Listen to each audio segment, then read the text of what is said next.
Morning peeps, good morning everyone, how's everyone doing? Hopefully you guys are all doing well. Don't forget, if you're new to the channel, like, share, subscribe. Let's jump straight in and see what there is to talk about today. Let's start with this one, Josh Warrington. I feel like I'm back to how I was before the Kiko Martinez fight. That fight was March 2022. Josh got the stoppage victory. That was a good fight. That was a very good fight. Kiko looked good in that fight as well. Look, I didn't think Josh was bad against Luis Alberto Lopez. I think Lopez has proven to maybe be the best featherweight on the planet, so it wasn't a bad loss to Lopez. Look, I'm looking forward to it. We haven't got long to wait. Lee Wood looked in good spirits yesterday. Looked like he's making the weight well. Josh, I think, always makes the weight well. It's going to be an incredible atmosphere. Incredible. I can't sell it enough. Again, I'm going to repeat myself just in case you're new to the channel and you've never seen me before, you never heard me say this before. Josh Warrington versus Mauricio Lara 2 at Headingley was the greatest atmosphere I've ever experienced in boxing, ever. And bear in mind, I've been to America for some of the big ones, the biggest ones, and I've been over here for some of the big AJ ones and other fights as well. But Josh Warrington Lara was just insane. The third best experience I've ever seen in terms of atmosphere was Lee Wood versus Michael Conlon at the the Nottingham Arena. So we've literally got the fans of the first and the third best coming together, neutral ground. Mate, it's gonna deliver. It's gonna deliver. Like, there's no way I'm gonna do a video on Sunday and say that fight just didn't deliver. I know it's going to deliver because I know Josh looks at Lee like Lee hasn't done anything. The way Josh talks about Lee's big victories is like, yeah, Michael Conlon's been knocked out since then. Zhukan wasn't really a monster, and he doesn't really, for some reason, Josh doesn't give Mauricio Lara any credit, which is a bit strange. So I think he looks at Lee as not that great. I know it sounds crazy, but that's true, because when Josh was on top, 2018, 2019, Lee was British level, struggling to get fights. And I still think he looks at Lee like that. Obviously, Lee isn't that guy anymore. Lee's the world champion. And if you're Lee, you might look at Josh and think his best days are done. I mean, Josh has had 1 win in 4. That's just fact. That's fact. 1 win in 4. Albeit one was a no contest, but he's had 1 win in 4. So Lee probably looks at Josh like, I'm just levels above. And I know this for a fact, they're obviously planning to do Lee Wood versus Joe Cordina, providing both of those guys get through the fight. So Lee's, as much as he's focused on this one, there has to be something on the back of his mind that's thinking, if I get through this, I get the city ground, going up in weight and potentially trying to become a 2-weight world champion. So look, there's a lot riding on this one. It's going to be insane. If you've got a ticket, well done. If you haven't, hopefully the atmosphere comes through on the TV. But of all the, and this is no joke, by the way, but of all the announcements that Matchroom have made for this final quarter, and we might get something December 23rd, we'll talk about that.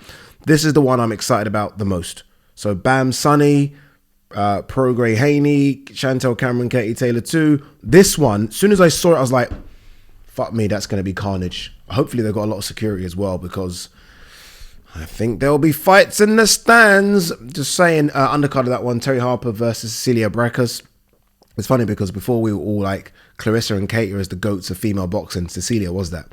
She went years without losing 4 or 5 different weight classes. And then she obviously lost those 2 back-to-back with Jessica McCaskill. She's had a fight since then. She was supposed to fight Terry Harper back in May, pulled out of that one. I think she was sick on the day of the fight. Remember, it was supposed to be on the Katie Taylor Cameron undercard. So look, we'll see what she's still got. The first lady of boxing, 42 now. Looked good. I saw her yesterday. Looked good. Wouldn't know that woman was 42, but we'll see. Terry's the fresher, the younger, but Cecilia is the more experienced, and I think the better boxer. Going under the radar on that is Kieran Conway versus Linus Adofia. Under the radar. That's a really good fight in the middleweight division. Looking forward to seeing that one as well. So look, decent card. Looking forward to it. Eddie Hearn is skeptical about reports of Fury making staggering sums for Ngannou Usyk. They do seem crazy though, don't they? I mean, this could be Eddie Hearn hating a little bit, but you have to admit, I mean, I read it out the other day, like what did it say? Fury could make over $100 million for the Usyk fight. I mean, come on. Like, you don't even need to pay him that much. Like, surely whoever did that was like, I can't be bothered with negotiation, 100 million. Well, you could have really got Fury for 60, 50, 40, 30 maybe. So I understand why Eddie's a bit skeptical. I mean, look, he must know. I know it's a different Saudi Arabia partner that Frank and Top Rank are working with as opposed to the one that Eddie was working with. But he must know what kind of money is available and what kind of money you need to put on these fights to tempt the fighters. So 100 million. I mean, Frank said 200 million for both fights, for Ngannou and for Usyk. I mean, that's ridiculous. That's ridiculous. But you never know. I mean, these Saudis seem to have deeper pockets than anything we've ever seen before, ever. So you never know. They could have overpaid, but for them, overpaying means very, very little. Sticking with the heavyweights, I saw Anthony Joshua on Sunday. I was at the NFL Wembley. Good atmosphere there, Wembley Stadium. I'm not really a big NFL fan. I just like sport, and I can appreciate when guys are good at sport, but I'm not going to pretend to I know everything about the sport. But anyway, enough of that. I was there and I asked AJ, look, when are you fighting next? And he said December. And I was like, what? Kind of threw me, because I thought he was going to say, okay, the year's done. We're going to kind of look through an opponent maybe February or March. No, he wants to fight December. And there's only one date available for December. Look, if it's an AJ fight, I mean, I guess AJ can jump on whatever he wants to jump on. But there's only one date available, and that's December the 23rd. That's because we're hearing Jordan Gill versus Michael Conlon's December 2nd. And then you've got Regis Haney December 9th. And then you've got Sonny Bam December 16th. So the only one really is December 23rd, unless they go the 30th, which I doubt they will. I don't know. I'm not quite sure. There's a couple of reasons. Like when I said to AJ, like, what? He said, yeah, he wants to fight again. And he said he understands that when he says he wants to fight, like, it's big business and everyone, wants to kind of... What phrase did he use? He just basically said he understands it's big and it's difficult to make an AJ fight, but he just wants to fight. And I read that as, AJ, then you might have to kind of humble yourself a little bit, or your management, and maybe you get paid less to make a smaller fight. I mean, AJ must have his number, right? And maybe he has to get less than that number. I think he got a lot less for Helenius, and maybe he got a bit less for Jermaine Franklin. So maybe there might have to be a case of even lower than that if he wants to jump on a card. Especially, and this is what Eddie also said, if AJ's the undercard of a potential Ben Eubank fight. I mean, again, this is the words of Eddie, not me just making up. Eddie said something along the lines of Ben Eubank could happen the 23rd, whether it be here or Abu Dhabi, and AJ could fight on that card. Now, I know it's AJ, but I don't know if AJ... It's a difficult one, isn't it? I mean, it's not like you can have fucking 2 rings and 2 main events, right? I can't imagine ever AJ being co-main. But if AJ wants almost just a fight against someone and it isn't a big name, then maybe AJ, which is weird to say, is co-main to Ben Eubank. I mean, it's not like AJ's a world champion. Yes, it's a big name, but the sell there will be Ben Eubank. I mean, if you were to get AJ on that card as well against... I mean, I've been hearing some names. I mean, Agit Kabayel doesn't seem to go away. Ruiz's name has cropped up again, but that's a big money fight. That's a pay-per-view fight, I think. So I don't know. I'm not quite sure what they do, but AJ wants to come back again. My gut feeling is he doesn't come back just because, again, AJ has a price, and I don't know how low he's going to go on that price. And again, if you're announcing Ben Eubank, that has to be the main event. AJ can't be main event. He can't, not in that card, I don't think. And I can't imagine AJ being co-main. That's just strange. That's strange. AJ joked to me and said he would like to jump on the Fury Usyk card. I was like, dude, you ain't jumping on that card. So I don't know. I don't know what they do with Anthony Joshua. I'm just happy that he wants to fight again. Obviously, he's over here ticking over with Ben Davison, which for some reason people either jump into too many conclusions, because he certainly hasn't left Derek James. I asked him about that. I said, what's going on with Derek? He said, no. Just when he's over here, unless he's going to fly Derek over here or fly to Texas, he just wants to tick over with someone.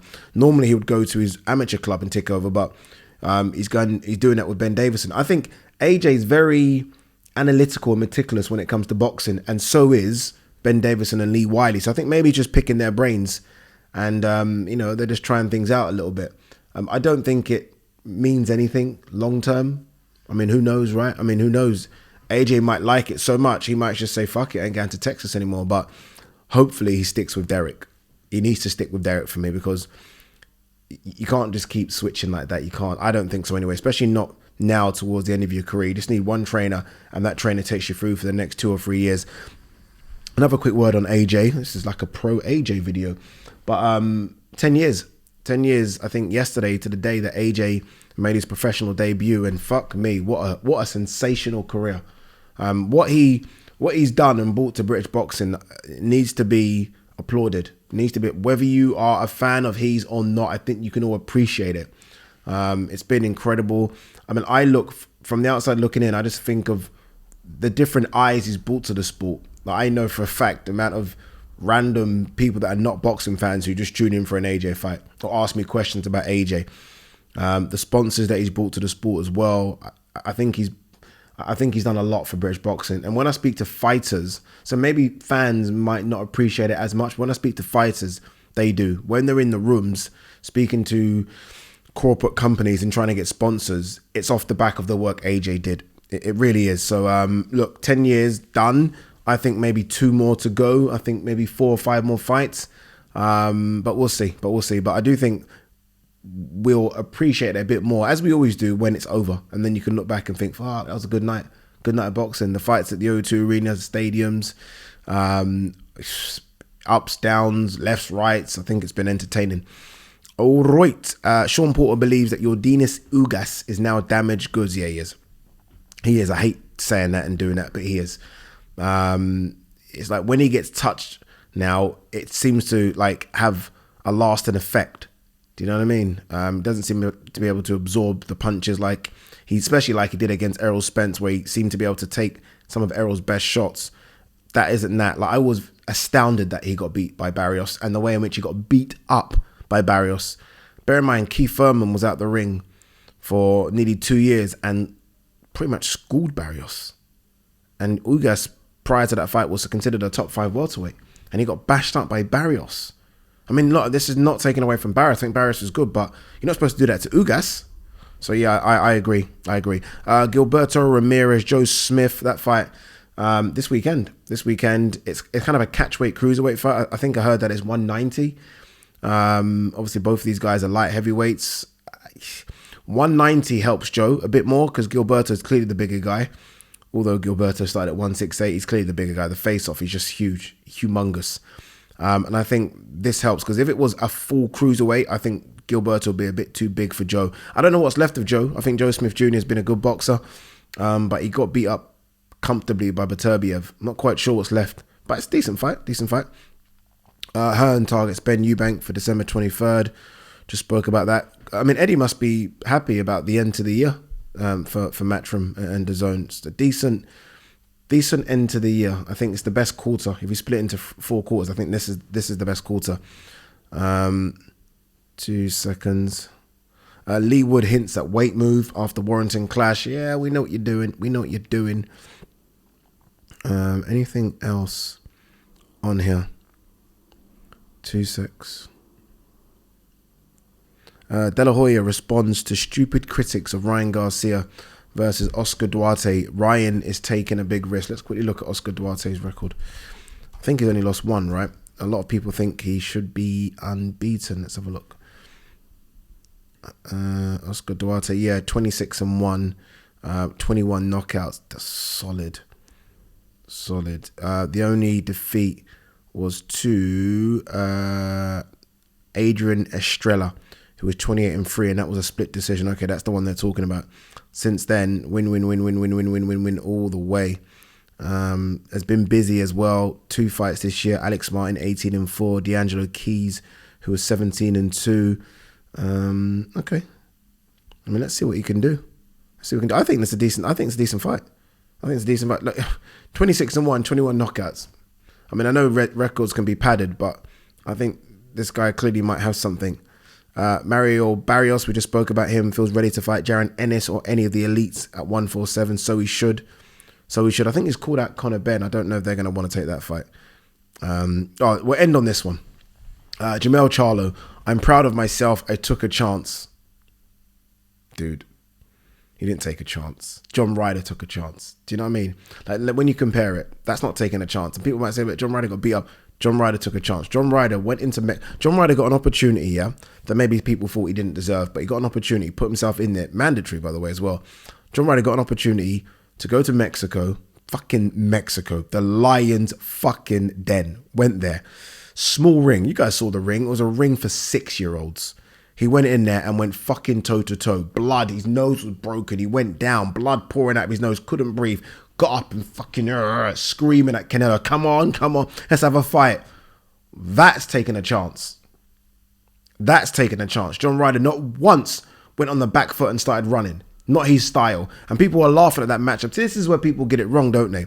People were laughing when Canelo fought John Ryder. Oh, he's fighting this British bum that can't do anything.